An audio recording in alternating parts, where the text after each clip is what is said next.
திமுக அதிமுக கூட்டணி இந்தியாவே அதிர்ந்த தலைப்புச் செய்தி. முதலமைச்சர் ஆகிறார் எடப்பாடி பழனிசாமி. வெளியிலிருந்து ஆதரவு தெரிவிக்கும் திமுக. புதுச்சேரியில் தஞ்சம் அடைந்திருக்கக்கூடிய அதிமுக எம்எல்ஏக்கள். எடப்பாடி எடுத்த அவசர முடிவு. விஜய்க்கு வழங்கப்பட்ட பாதுகாப்பு திடீர் வாபஸ். இது மாதிரி யாருமே கற்பனை செய்து பார்க்க முடியாத பல முக்கியமான தலைப்புச் செய்திகளோட தான் இந்த வீடியோல பார்க்க போறோம். அதுக்கு முன்னாடி யாரெல்லாம் பேட்டை டிவியை சப்ஸ்கிரைப் பண்ணாம பாக்குறீங்களோ அவங்க மறக்காம சப்ஸ்கிரைப் பண்ணிட்டு இந்த வீடியோக்களை உங்க நண்பர்களுக்கு அதிகமா ஷேர் செய்யுங்க. இன்னைக்கு தமிழ்நாடு மட்டும் இல்ல, இந்திய அரசியலையே தலையை பிச்சுக்கிட்டு பார்க்கக்கூடிய அளவுக்கு ஒரு தலைப்புச் செய்தி ஒன்று உருவாச்சு. திமுக அதிமுக கூட்டணி வைக்க போறாங்க. ஐயோ, பரம எதிரிகளாச்சே இவங்க கூட்டணி வைக்க போறாங்களா அப்படின்னு சொல்லி ஒரு செய்தி எல்லா சோசியல் மீடியா, எல்லா செய்தி நிறுவனங்கள், தந்தை டிவி, புதிய தலைமுறை, பாலிமர், எல்லா செய்தியிலுமே பிரேக்கிங் நியூஸா இந்த ஒரு செய்தி இன்னைக்கு வந்து திமுகவும் அதிமுகவும் கூட்டணி வைக்க போறாங்க. அதிமுக ஆட்சி அமைக்க உரிமை கோரப்போது, அதுக்கு திமுக இவங்களுக்கு வெளியிலிருந்து ஆதரவு. ஏன்னா ஒரு கட்சி இந்த மாதிரி பெரும்பான்மை நிரூபிக்க முடியல அப்படிங்கிற பட்சத்துல அங்க வந்து நம்பிக்கையில்லா தீர்மானம் நடத்தக்கூடிய நேரத்துல, இந்த வாக்களிக்கக்கூடிய நேரத்துல இப்ப அதிமுக உரிமை கோர்றாங்க அப்படிங்கும்போது வெளியில இருந்து ஒன்னு அவங்களோட கூட்டணி சேர்ந்து ஆதரவு தெரிவிக்கலாம், அல்லது வெளியில இருந்து ஆதரவு தெரிவிக்கலாம். அந்த மாதிரி திமுக வெளியிலிருந்து ஆதரவு தெரிவிக்க போறாங்க அப்படிங்கிற ஒரு செய்தி எல்லா செய்தி நிறுவனங்களும் ஒரு செய்தி பரபரப்பா ஓடிச்சு. இதை பார்த்த எல்லா மக்களுக்கும் ஷாக். என்னடா அது, இதெல்லாம் கற்பனையில கூட நம்ம நினைச்சு பார்க்கலையே அப்படின்னு எதிர்பார்த்துட்டு இருந்தாங்க. ஆனா இது ஒரு பொய் செய்தி. இது ஒரு முழுக்க முழுக்க நடத்தப்பட்ட பொய் செய்தி. அதுவும் விஜயுடைய பிம்பத்தை உயர்த்தி காட்டுறதுக்காக. விஜய் ஒரு பெரிய புரட்சியாளர்.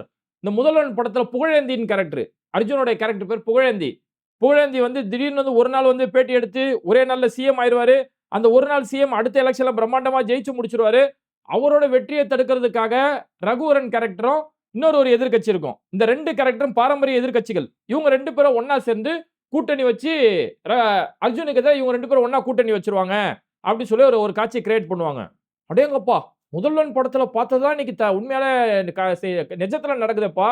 விஜய் உண்மையால அவ்வளவு பெரிய ஆளாயிட்டாரோ, விஜயோடைய வளர்ச்சி தாங்க முடியாம திமுக அதிமுக கூட்டணி வைக்கிறாங்களப்பா அப்படின்னு ஒரு செய்தியை உருவாக்குறதுக்காக, ஒரு அனுதாபத்தை விஜய் ஒரு புரட்சியாளரா போர்ட்ரேட் பண்றதுக்காக இப்படி விஜயுடைய பிஆர் டீம் மூலியமா பரப்பக்கூடிய ஒரு செய்தி.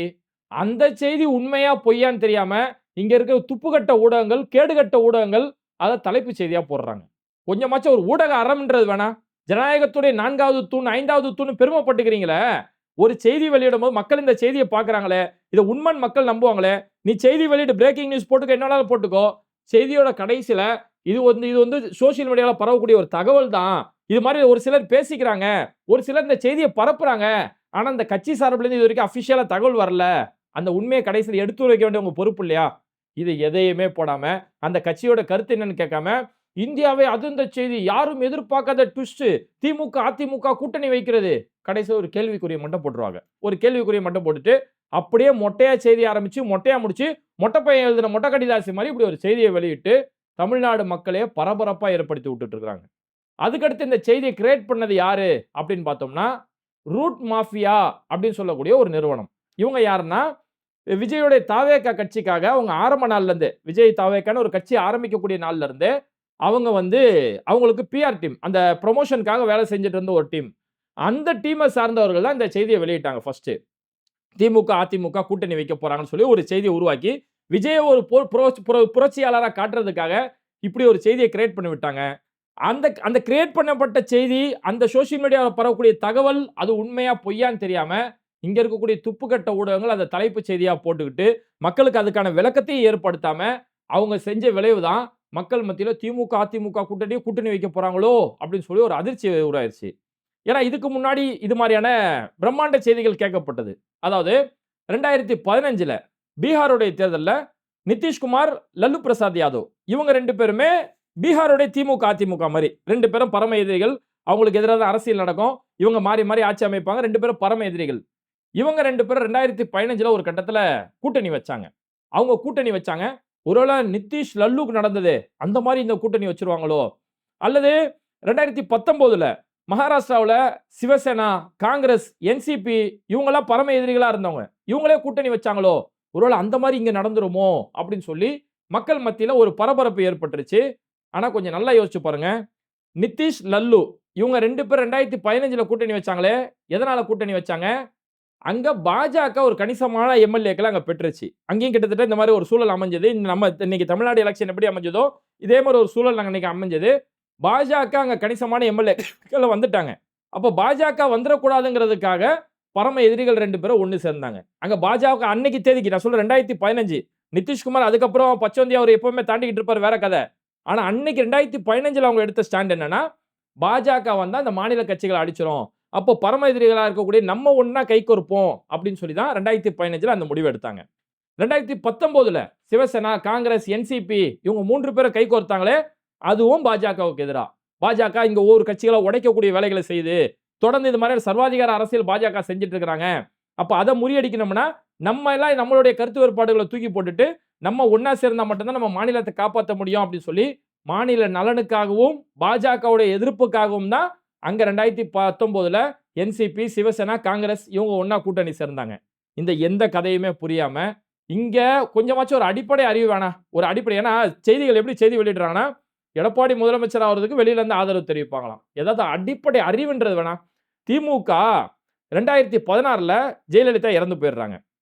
அன்னைக்கு தேதிக்கு திமுகவுக்கு 90 எம்.எல்.ஏக்கள் கையில இருக்கிறாங்க. நல்லா கேட்டுக்கோங்க. இன்னைக்காச்சும் திமுகவுக்கு 55 சில்லற எம்.எல்.ஏ தான் இருந்துகிட்டு இருக்காங்க.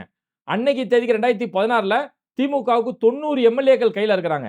அன்னைக்கு திமுக இப்படி கொள்ளைப்புறமா தான் ஆட்சிய பிடிக்கணும் அப்படின்னு நினைச்சிருந்தா 90 பிளஸ் எவ்வளோ இன்னொரு 28 எம்.எல்.ஏ தான் தேவை. இன்னும் 28 எம்.எல்.ஏ தான் ஆட்சிய பிடிச்சிரலாம்.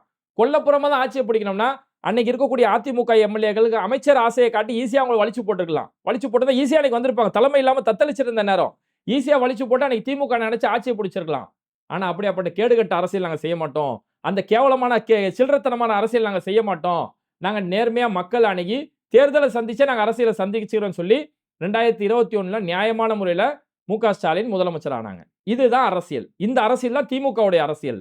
இன்னைக்கும் தேர்தல் பிரச்சாரம் பரபரப்பா இப்ப நடந்துட்டு இருக்க நேரத்துல, நம்ம இந்த 1 மாசத்துக்கு முன்னாடி, இந்த 10 நாளைக்கு முன்னாடி அவ்வளவு பரபரப்பா இருக்கும்போது கூட, டீலிமிட்டேஷன் சட்டம் கொண்டு வரும்போது, எனக்கு தேர்தல் 2ஆம் பட்சம் தான். பதவி 2ஆம் பட்சம் தான். இந்த மாநில உரிமை தான் எனக்கு முக்கியம்னு சொல்லி, பாஜகவை எதிர்க்கல கண்ணும் கருத்துமா நின்னுட்டு இருந்தாரு. இப்ப இன்னைக்கு எடப்பாடி முதலமைச்சர் ஆகுறாருன்னா, எடப்பாடியா முதலமைச்சர்? அங்க பாஜகல முதலமைச்சரா வந்து நிக்கும். பாஜகவுடைய சொல்படி கேட்டு தானே எடப்பாடி பழனிசாமி செயல்படுவாரு. அப்ப வெளியில இருந்து ஆதரவு தெரிவிச்சா, பாஜகவுடைய ஆட்சிக்கா மு.க. ஸ்டாலின் போய் ஆதரவு தெரிவிக்க போறாரு. ஒரு அடிப்படை அறிவுன்றது வேணாம். ஒரு பொய் செய்தி பரப்புனால அதிலேயுமா இப்படி புழுகு மூட்டையா இருப்பீங்க? யார் யாரையோ சோசியல் மீடியால யார் யாரையோ புரட்சியாளர காட்டுறதுக்காக பொய் செய்தி பரப்புறான். அத இங்க ஊடகங்கள் கூட கொஞ்சம் கூட ஊடக அறம்ன்றதே இல்லாம, அப்படியே அசிங்கமான ஒரு செய்திய வெளியிடுற மாரி இந்த செய்திகள இன்னைக்கு பரப்பிட்டு இருக்காங்க. அதனால பரவக்கூடிய செய்திகள் இதுல துளி அளவு உண்மை கிடையாது. இத நம்மளுடைய கருத்தா மட்டும் சொல்லல. திமுக, அதிமுகவை இன்னைக்கு தெளிவுபடுத்திட்டாங்க. திமுகவுடைய எம்பி கலாநிதி. அவரு இன்னைக்கு சொல்லியிருக்கிறாரு. கலாநிதி வீராசாமி. அவரு இன்னைக்கு சொல்லியிருக்கிறது என்னன்னா, அந்த மாரி பரவக்கூடிய செய்தி இது ஒரு போலியான செய்தி. இது காங்கிரஸ் எங்களோட முதுகுல குத்திட்டாங்க. காங்கிரஸ் எங்களோட முதுகுல குத்திக்கிட்டாங்க. பரவால்ல. நாங்க எதிர்க்கட்சியா மட்டுமே செயல்படுவோம். நாங்க எதிர்க்கட்சியாவே செயல்படுகிறோம். பரவால்ல அப்படின்னு சொல்லி துணிச்சலா சொல்லியிருக்காங்க. இந்த மாரி துரோகம் செஞ்சோ, இல்ல எடப்பாடி பழனிசாமி ஆதரிச்சோ நாங்க ஆட்சிக்கு வர்றோம்னு எங்களுக்கு எந்த ஒரு அவசியமும் கிடையாது. கொல்லப்புறமா இந்த மாரி அவசியம் இல்ல. மக்கள் எங்களுக்கு என்ன தேர்ந்தெடுத்தாங்களோ அது போதும். நாங்க எதிர்க்கட்சியாவே இருந்துக்கிறோம் அப்படின்னு சொல்லி திமுக தரப்புல இது பொய் ஸ்டேட்மெண்ட் அப்படின்ட்டாங்க. அதே மாரி திமுகவுடைய செய்தி தொடர்பாளர் சரவணன், நம்ம தமிழ் ஊடகங்கள்ல பல டிவி டிபேட்ல அவரை பார்த்திருப்போம். ஆங்கில ஊடக விவாதங்கள்ல அவர் முக்கியமா பேசுவாரு. அவர் இன்னைக்கு நடந்த விவாதத்துல, இன்னைக்கு டைம்ஸ் நவுல நடந்த ஒரு விவாதத்துல அவர் பேசிக்கிட்டே இருக்கிறாரு. திடீர்னு அங்க இருக்கக்கூடிய நிருபர் அவர்ட்ட கேள்வி கேட்கறாங்க. இந்த மாதிரி திமுக, அதிமுக கூட்டணி வைக்க போறாங்க அப்படின்னு சொல்லி ஒரு செய்தி வருது. இது உண்மையா? விஜய்க்கு பயந்து நீங்க கூட்டணி வச்சிருவீங்களா அப்படின்னு கேட்டதுக்கு, ஏங்க அப்படிலாம் ஒரு செய்தியே கிடையாதுங்க. அப்படிலாம் நாங்க கூட்டணி வைக்கிற சாத்தியம் இருக்கா? இதெல்லாம் துளி அளவு சாத்தியம் இருக்குதா? எவனோ பொய் செய்தி பரப்புறான், நீங்களா அதை கேள்வி கேட்கறீங்களன்னு சொல்லி திமுக, அதிமுக கூட்டணி இல்ல அப்படிங்கறத திமுகவுடைய தரப்புல இருந்து ரொம்ப ஸ்ட்ராங்கா அதை மறுத்துட்டாங்க. அப்படி அது உண்மை இல்ல அப்படின்றத சொல்லிட்டாங்க.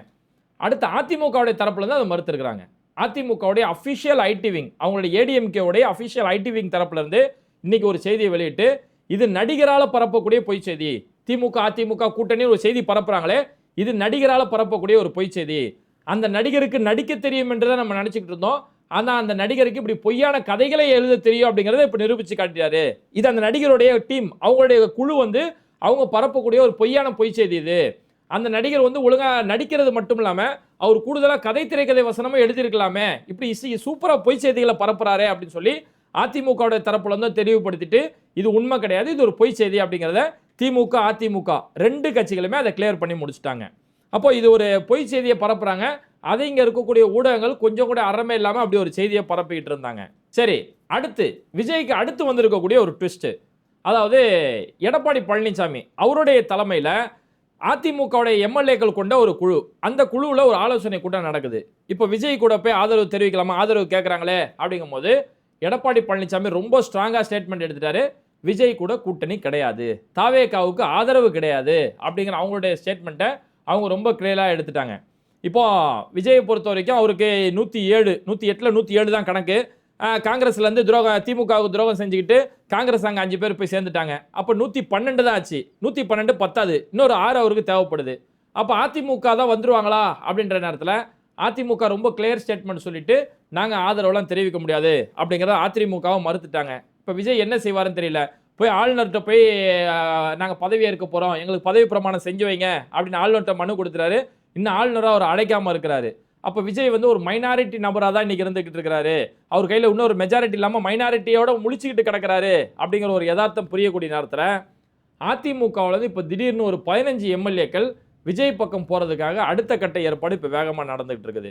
அதாவது அதிமுகவுடைய சிவி சண்முகம், விஜயபாஸ்கர், எஸ்பி வேலுமணி, இது மாதிரியான நபர்கள் இவங்களோட சேர்ந்து ஒரு 15 பேர் வந்து இப்போ விஜய் கூட போகிறதுக்காக அந்த எம்எல்ஏக்கள் எல்லாம் புதுச்சேரியில் இருக்கக்கூடிய பூரணாங்குப்பம் அப்படின்னு சொல்லக்கூடிய ஒரு ரெசார்ட்டில் அவங்க தங்க வைக்கப்பட்டிருக்கிறாங்க அப்படிங்கிற ஒரு செய்தி வருது. அப்போ நமக்கு இயல்பாக ஒன்று தோணலாம், அது ஆல்ரெடி அவங்க 112 ஆயிடுச்சு, இவங்க ஒரு 15 போச்சாங்கன்னா எண்ணிக்கை எங்கே போச்சு, அது 118 தாண்டி போயிருச்சே, அப்படி அப்போ ஈஸியாக விஜய் முதலமைச்சர் ஆயிடுவாரு அப்படின்னு சொல்லி ஒரு எண்ணம் தோணலாம். அப்படி ஆக முடியாது. ஏன்னா அதிமுகவில் 47 எம்எல்ஏக்கள் அதிமுக ஜெயிச்சிருக்கிறாங்க. அந்த 47லேருந்து இந்த 15 பேர் போய் விஜய் கூட போய் சேர்ந்துட்டாங்க அப்படின்னா அவங்க கட்சி தாவல் தடை சட்டத்தின் அடிப்படையில் அவங்க தகுதி நீக்கமே செய்யப்படுவாங்க. அவங்களோட எம்எல்ஏக்கள் பொறுப்பே பறிக்கப்பட்டுரும். இப்போ 47 எம்எல்ஏக்கள் ஜெயிச்சிருக்கிறாங்க அப்படின்னும் போது இந்த 47ல் 3/2 எம்எல்ஏக்கள் விஜய் கூட போனால் மட்டும்தான் அவங்களோட பதவி நீக்கம் செய்ய முடியாது, அவங்களோட பவரை பறிக்க முடியாது. 3/2 அப்படின்னா 47ல் 3/2 அப்படிங்கிறது கிட்டத்தட்ட 36 எம்எல்ஏக்கள் தேவைப்படும். 32 எம்எல்ஏக்கள் அங்கே போனால் மட்டும்தான் அவங்களுடைய பதவி பறிக்க முடியாது. 32 இல்லாமல் 30 பேர் போனால் கூட அந்த 30 பேரோட எம்எல்ஏ பொறுப்பு பறிக்கப்பட்டுரும். அவங்களுடைய ஆதரவு அவங்க செல்லா காசு ஆதரவாக போயிடும். அதனால் இங்கே எடப்பாடி அவரோட ஸ்டாண்டில் இங்கே ஸ்ட்ராங்காக இருக்கிறதால அதுக்கும் வாய்ப்பு இல்லை. இந்த 15 பேர் போயினாலும் இந்த 15 பேர் இப்போ எதுக்கு ரூம் பிடிச்சி தங்கியிருக்கிறாங்கன்னா நம்ம 15 இருப்போம், இன்னொரு ஒரு 17 தேவை, அந்த 17 மட்டும் வந்துட்டாங்கன்னா எல்லாம் ஒன்றா சேர்த்தா விஜய் கூட போயிடலாம் அப்படிங்கிறதுக்காக ஒரு செட்டிங் காத்துக்கிட்டு இருக்கிறாங்க. ஆனால் அதுவும் நடக்காத ஒரு காரியம். ஆனால் எது எப்படியோ அமித்ஷாவுடைய கனவு, பாஜகவுடைய கனவு, இந்த அதிமுகவை அழிக்கணும் அப்படின்னு பிளான் பண்ணாங்க. விஜயோடைய வருகையால் அந்த அதிமுக இன்னைக்கு அழிக்கப்பட்டுருச்சு. அதிமுக 3ஆம் இடத்துக்கு தள்ளப்பட்ட ஒரு நிலைமைக்கு போயிருச்சு. இன்னைக்கு மீதி இருந்த அதிமுகவும் அந்த ரெட்டையில ஏற்கனவே ஆளாளுக்கு ஒரு பக்கம் பிரித்து போட்டாங்க. இன்னைக்கு மீதி இருந்த அதிமுகவும் கூறு கூறா பிரிக்கக்கூடிய நேரத்தில் அந்த அமித்ஷாவுடைய கணக்குப்படி திராவிட கட்சிகள் அழிக்கணும்னு அவங்க நினைச்சாங்களே, ஒரு திராவிட கட்சியை அவங்க நாசம் பண்ணிட்டாங்க அப்படிங்கிற ஒரு நிலைமை. அப்போ அவங்களுக்கு கொள்கையை மறந்து அதிமுக எப்போ கொள்கையை மறந்து பாஜகவோட போய் சேர்ந்தாங்களோ அங்கேயே அந்த அதிமுக அழிக்கப்பட்டுருச்சு. அந்த திராவிட கட்சி பேரில் மட்டும்தான் திராவிடம் இருந்தது, அது அழிக்கப்பட்டுருச்சு. அது என்னைக்கும் அண்ணா திராவிட முன்னேற்ற கழகம்ன்றது அது எப்பயும் அமித்ஷா திராவிட முன்னேற்ற கழகம் மாறிச்சு. இன்னைக்கு திமுகவை இவங்க கிட்ட நெருங்க முடியாமல் இருக்கிறது காரணம், திமுகவே ஒட்டுமொத்தமாக முடிச்சிடணும் அப்படின்னு சொல்லி இவங்க துடிக்கிறது காரணம், திமுக கையில் இவ்வளோ பெரிய கொள்கை உறுதி இருக்குது தெரியுமா? அந்த கொள்கை உறுதி இருக்கிறதெல்லாம் திமுக இவங்களால எதுவுமே செய்ய முடியல. அதனால தான் திமுகவுக்கு நம்ம மாதிரி இவ்வளோ பேர் நம்ம ஆதரவு தெரிவிக்கிறது காரணம், அந்த கொள்கை உறுதி அப்படின்னு நிற்கிறாங்க தெரியுமா, அந்த ஸ்டாண்டுக்காக தான் அவ்வளோ பெரிய ஆதரவு. அந்த கொள்கை உறுதியை பார்த்து தான் ஒட்டுமொத்த டெல்லி பாஜகவுமே பயந்துட்டு இருக்குது. ஃபைனலாக ஒரு பெரிய கூத்து ஒன்று இருக்குது. அது என்னன்னா, விஜய்க்கு வழங்கப்பட்ட பாதுகாப்பு வாபஸ் வாங்கப்பட்டுருச்சு அப்படின்னு சொல்லி ஒரு செய்தி. ஐயோ, விஜய்க்கு வழங்கப்பட்ட பாதுகாப்பும் அந்த மனுஷனை உன்ன என்னெல்லாம் தான் நீங்கள் பண்ணுவீங்கயா, பாவையா அவரு அப்படின்னு சொல்லி தொடர்ந்து விஜய் மேலே ஒரு அனுதாப அலை. அதாவது திமுக அதிமுக கூட்டணி சேர்ற அளவுக்கு விஜய் வளர்ந்துட்டாரு, விஜயோட பாதுகாப்பே வாபஸ் வாங்குறாங்க அப்படின்னு சொல்லி விஜய் மேலே ஒரு அனுதாப அலை. ஆக்சுவலாக கொளத்தூர் தொகுதியில் மு க ஸ்டாலின் அவர்களை தோக்கடிச்சிட்டாங்களேன்றதால இன்னைக்கு மு க ஸ்டாலின் அவர்கள் மேலே பெரிய அனுதாப அலை உருவாயிருக்குது. நம்ம அவசரப்பட்டு இதை தப்பான நபருக்கு வாக்களிச்சிட்டோம், திமுக இவ்வளவு செஞ்சிருக்கிறாங்களே, ஒரு கொளத்தூர் தொகுதிக்கு ஒரு எம்எல்ஏவா இவ்வளவு செஞ்சிருக்கிறாரு, தமிழ்நாடு முதலமைச்சராக அந்த தமிழ்நாடு எவ்வளவு செஞ்சிருக்கிறான்னு சொல்லி மக்கள் மத்தியில் இன்னைக்கு தான் உண்மையான ஒரு புரிதல் ஏற்பட்டிருக்கு. அந்த புரிதலை அளிக்கிற மாதிரி தான் விஜயோடைய பாதுகாப்பு வாபஸ் வாங்கிருச்சு, திமுகவும் அதிமுகவும் ஒன்று சேர போறாங்க அப்படின்னு ஒரு பொய் செய்தி. ஆக்சுவலாக எதுக்காக விஜயோடைய பாதுகாப்பு இன்னைக்கு அந்த பாதுகாப்பு வளையம் நீக்கப்பட்டுச்சு அப்படின்னா, விஜய்க்கு முதல்வருக்கு வழங்க வேண்டிய பாதுகாப்பு இப்போ கொடுத்தாச்சு. ஒரு முதலமைச்சருக்கு என்ன பாதுகாப்பு கொடுப்பாங்களோ அந்த பாதுகாப்பு விஜய்க்கு போயாச்சு. ஏன்னா அவங்க தான் மெஜாரிட்டியா ஜெயிச்சிருக்கிறதால இப்போ எப்போனாலும் ஆட்சி அமைக்கலாங்கிறதுக்காக முதல்வருக்கு என்ன பாதுகாப்பு வழங்கப்படுமோ அந்த பாதுகாப்பு கொடுக்கப்பட்டாச்சு. அந்த பாதுகாப்பு கொடுத்ததால ஏற்கனவே இருந்த பாதுகாப்பு நீக்கப்பட்டு தான் ஆகணும். அப்படிதான் நீக்கப்பட்டிருக்கே தவிர இது எதையுமே புரியாம ஐயோ புரட்சியாளர் உன்னையா நாங்கள் இப்படி விட்டுட்டோம், இப்பேற்பட்ட மனுஷனுக்கு இவ்வளவு பெரிய சோதனையா அப்படின்னு சொல்லி ஒரு பொய் செய்தியை கிரியேட் பண்ணி பெரிய ஒரு அனுதாபாலையும் அவர் ஒரு புரட்சியாளரும் போர்ட்ரேட் பண்றதுக்காக தொடர்ந்து பல பொய் செய்திகள் வந்துட்டு இருக்குது. அந்த எல்லா பொய் செய்திகளுமே மக்கள்கிட்ட உண்மையை தொடர்ந்து பேசுறதுக்காக பேட்டை டிவி என்னைக்குமே மக்களோட ஆதாரத்தோட, ஒவ்வொரு செய்தி ஆதாரத்தோட, வீடியோ ஆதாரத்தோட தொடர்ந்து நம்ம செய்திகள் வெளியிட்டுக்கிட்டே இருப்போம். அதனால யாரெல்லாம் பேட்டை டிவியை சப்ஸ்கிரைப் பண்ணாமல் பார்க்குறீங்களோ அவங்க மறக்காம சப்ஸ்கிரைப் பண்ணிட்டு இந்த வீடியோக்களை உங்கள் நண்பர்களுக்கு அதிகமாக ஷேர் செய்யுங்க. யூடியூபோட தரப்புல இருந்து தொடர்ந்து நோட்டிஃபிகேஷன் வந்துட்டு இருக்கு. வீடியோ பார்க்கக்கூடிய 55% மக்கள் தான் சப்ஸ்கிரைப் பண்ணி பார்க்குறாங்க, மீதி 45% மக்கள் சப்ஸ்கிரைப் பண்ணாமல் பார்க்குறாங்க அப்படிங்கிற தகவல் தொடர்ந்து வந்துக்கிட்டே இருக்கு. அதனால் யாரெல்லாம் சப்ஸ்கிரைப் பண்ணாமல் வீடியோ பார்க்குறீங்களோ அவங்க மறக்காமல் சப்ஸ்கிரைப் பண்ணிவிட்டு இந்த வீடியோக்களை உங்கள் நண்பர்களுக்கு அதிகமாக ஷேர் செய்யுங்க. இணைந்திருப்போம். மிஸ்டர் பெர்ஃபெக்ட் எக்ஸ்ட்ரா கோல்டு திருமணமான ஆண்களுக்கு திருப்பு முனையை ஏற்படுத்தும் ஹலாலான இயற்கை வியாகரா. 60,000க்கும் மேற்பட்ட திருப்திகரமான வாடிக்கையாளர்கள், 500க்கும் மேற்பட்ட வாடிக்கையாளர்களுக்கு குழந்தை வரமும் கிடைத்துள்ளது. வயதான பலகினமா, சுகர் பலகினமா, இனி கவலை வேண்டாம். உங்கள் இல்லறம் நல்லறமாக அமைய உடனே ஆர்டர் செய்யுங்கள். மேலும் விவரங்களுக்கு கீழுள்ள எண்ணை அணுகுங்கள்.